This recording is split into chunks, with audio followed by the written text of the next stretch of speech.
Am primit un PR package de la Huda Beauty herself. Mi se pare super cool că mi-au scris pe mail pentru această colaborare, adică mă rog să trimită pachetele de PR pur și simplu. Hai să deschidem împreună. E vorba despre noul lor concealer și baking powder-ul. Acum, baking powder-ul ăsta e efectiv cel mai bun dintre toate pe care le-am folosit și am 4 baking powders sau 5 pe care le folosesc.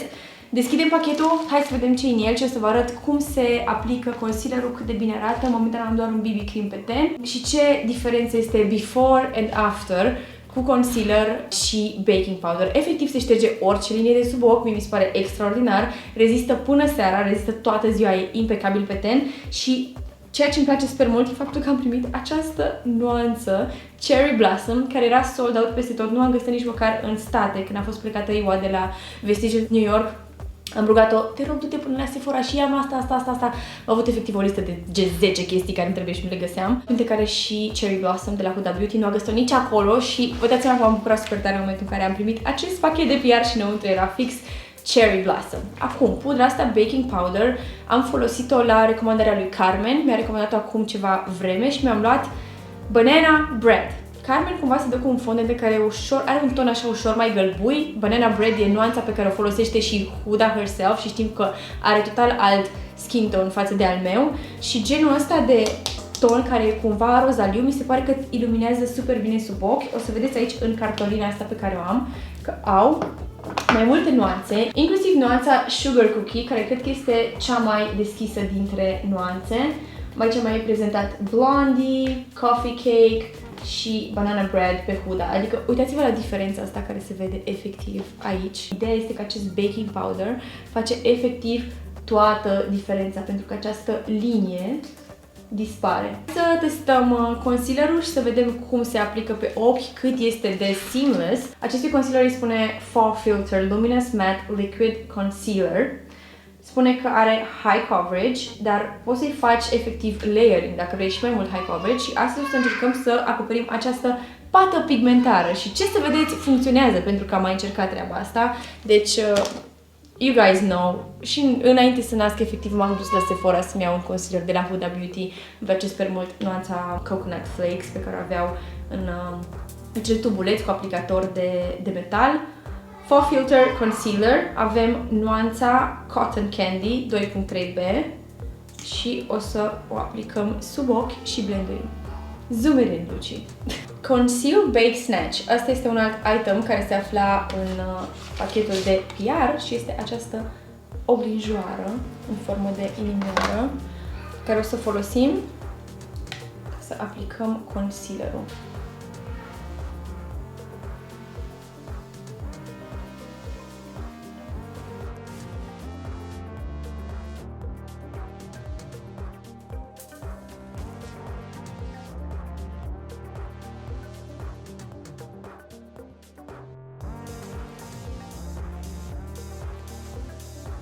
O să lăsăm puțin concealerul să acționeze, îl aplic și pe pata mea de soare, aici, să vedeți că revine asupra ei și e super important să lași gen 10 secunde, just to set, and then we go in with the Beauty Blender.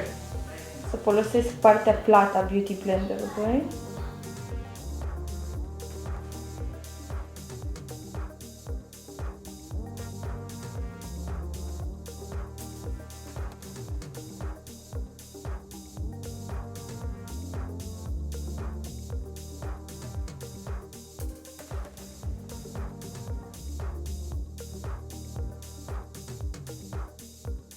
Într-adevăr se blendește super bine, sincer nu aveam nici o altfel de așteptare de la concealer. Sunt super încântată de formula pe care o are în general concealerul acestui brand, so ce să mai și zic. Așa arată cu concealer. Și acum trebuie să facem neapărat un before and after. Practic am putea să-l facem, hai să ne gândim, ori zoomând pe ochi, ori efectiv, ori dăm zoom pe ochi, ori pur și simplu aplicăm pudra pe un ochi și pe celălalt cumva e fără pudră ca să ne dăm seama cum arată. Dar cred că ne trebuie și un cadru efectiv before and after cu chestia asta, so let's do it.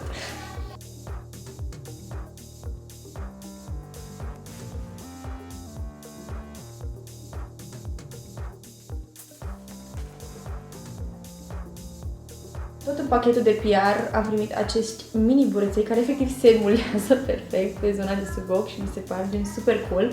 Să știți că o să pregătesc un giveaway pentru voi pe Instagram cu câteva produse din acest PR package because I just want to share the love și persoana care va câștiga o să aibă și o pudră din partea mea, dar trebuie să vedem exact care este nuanța voastră și cum o găsim.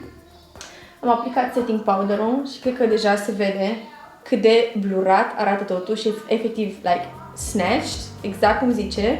Mi se pare că gen efectiv îți blurează toată această zonă și partea bună este că într-adevăr rezistă toată ziua. Efectiv, prima oară când am folosit această pudră, cred că a fost de Valentine's Day și am venit acasă și eram gen după o cină de tasting menu și nu știu câte pahare de vin și eram gen what is going on? What kind of sorcery is this?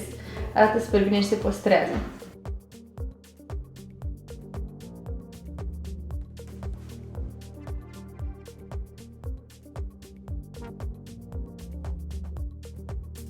Nu prea vine mie să accept că nu am un fixativ în casă și îmi zboară toate aceste baby hair și știu că o să mă uit după aia pe YouTube și o să zic what the fuck did you do?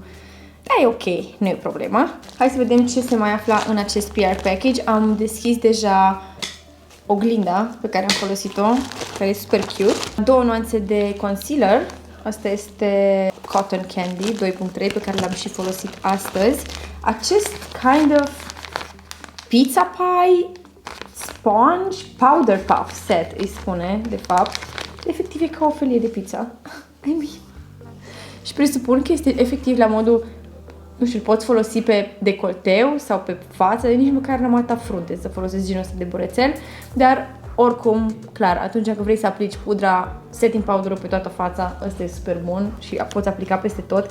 Eu o să merg mai departe cu ce mi-a rămas pe acel burețel micuț, pe zona T, ca să fixez efectiv cu leftovers, pentru că tenul meu este uscat și nu are nevoie neapărat, adică îmi place zona asta super glowy, nu am nevoie neapărat de foarte mult setting powder, dar o să rămână, o să merg cu ce a rămas pe burețel pe zona T și fixez și împrejurul buzelor înainte de a intra cu orice alt fel de contur de buze. Și cam asta a fost mini episodul nostru de beauty cu unboxing-ul PR package-ului Huda Beauty. Găsiți produsele pe hudabeauty.com, le găsiți și în Sephora. Vă urez good luck! Sper să găsiți această pudră. Dacă aveți nuanța mea de ten, vă recomand cu mare drag Cherry Blossom Cake. Așa se numește, Easy Bake Powder. Și este by far my favorite powder.